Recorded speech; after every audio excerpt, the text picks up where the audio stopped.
కన్నప్ప ఇందులో ప్రభాస్ గారు శివుడి క్యారెక్టర్ చేస్తున్నారని మన ప్రభాస్ ఫ్యాన్స్ అయితే చాలా ఆసక్తిగా వెయిట్ చేస్తున్నారు భయ్య. కాకపోతే వాళ్ళందరికీ నిరాశ ఎదురయ్యేటట్టు ఉంది.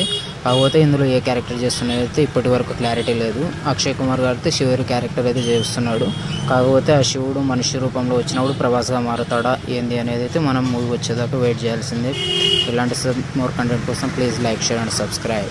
మంచు విష్ణు గారి మోస్ట్ అవైటెడ్ ప్రాజెక్టర్ కన్నప్ప ఈ మూవీ నుంచి రిలీజ్ అయిన ట్రైలర్ అయితే నాకైతే అంత అద్భుతంగా అయితే ఏమనిపించలేదు. మొత్తం గ్రీన్ మ్యాట్ యూజ్ చేశారని బాగా క్లియర్ అయితే తెలుస్తుంది. బ్యాక్గ్రౌండ్లో మొత్తం అక్షయ్ కుమార్ గారు అయితే ఇందులో శివుడి పాత్ర పోషించడం జరిగింది. మన ప్రభాస్ గారి ఏ పాత్ర పోషించారనేది మనకైతే క్లారిటీ అయితే రాలేదు భయ్య. జస్ట్ అలా కళ్ళు చూపించి వదిలేశారు. ఇందులో ఏ క్యారెక్టర్స్ ఎవరెవరు చేస్తున్నారు అనేది అయితే కొంచెం కూడా అర్థం కాలేదు. మొత్తం ట్రైలర్ అయితే నాకైతే అనిపించింది మాత్రం ఫైట్ సీన్స్ బాగున్నాయి. మనం మంచు విష్ణు గారి లుక్ కూడా అంతగా ఏం నచ్చలేదు నాకైతే. ఈ కన్నప్ప రాబోయే ట్రైలర్స్, సాంగ్స్ ఏ విధంగా ఆకట్టుకుంటాయనేది మనమైతే వేచి చూడాలి. ఈ ట్రైలర్ మీకు ఎలా అనిపించిందో కింద అయితే కామెంట్ చేసేయండి. Please like, share and subscribe ఇలాంటి మోర్ కంటెంట్ కోసం.